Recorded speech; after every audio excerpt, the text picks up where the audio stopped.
What's good, YouTube world? This is the Kid DC Wrestling here to bring you all your November 25th edition of Friday Night SmackDown. This was the go home show of Friday Night SmackDown before War Games tomorrow, which I'll say this for the last time.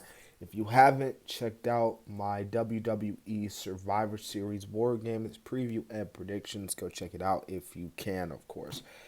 But for the most part, I thought this was a pretty good show as we get closer and closer to what should be a really good show tomorrow on Saturday. But yeah, man, we had Shotzi and Raquel versus Shayna Baszler and Ronda. This is really, Shotzi trying to get her last few momentum in heading into this predictable match with Ronda. Yes, I said predictable because there's no way Shotzi is beating Ronda Rousey. Sorry, Shotzi fans, but it's just not going to happen. Of course, you had the SmackDown World Cup, which I didn't get a chance to say this last week, but I don't know why they had Gunther running away from Braun Strowman. Because no offense to Braun Strowman, but I don't think someone like Gunther, someone who obviously has been presented like a monster and needs to be presented as that unstoppable monster, he's running away from Strowman. It's just like who Gunther can easily beat. Well, not easily beat, but he could stand up Strowman easily. He stood up to freaking Sheamus, like, you know what I'm saying? But yeah, anyways, it was pretty good matches here, man. I know you had Ricochet, Braun Strowman, and of course you had Butch take on Santos Escobar.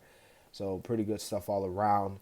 And of course you had the advantage match with Drew McIntyre and Sheamus versus the Usos. Pretty good matchup here, man. This should be a thought it was a really good match between the guys. It's crazy how Drew and Sheamus, it's good to see them back together as a team, taking on the best tag team probably in WWE right now, the Usos. And of course, Bianca Belair, as you see in the picture here, she announcing her fifth member of Team EST, Team Bianca Belair, whichever you want to call it. I thought it was pretty good there. And honestly, it made sense because of the history that went down. I mean, when this whole story, started. But I thought it capped off, all this capped off, and what was a pretty good episode of SmackDown. And then again, SmackDown's really been killing Raw recently. Like a lot of people have been saying how SmackDown's just been the overall better show than Raw, and I can honestly see why. But either way, tomorrow night should be a really good show for War Games. So I hope you guys enjoyed my SmackDown review, and I will be back with my War Games review and results tomorrow. Remember to subscribe to the channel and all that good stuff. This has been the Kid DC Wrestling, and so yeah.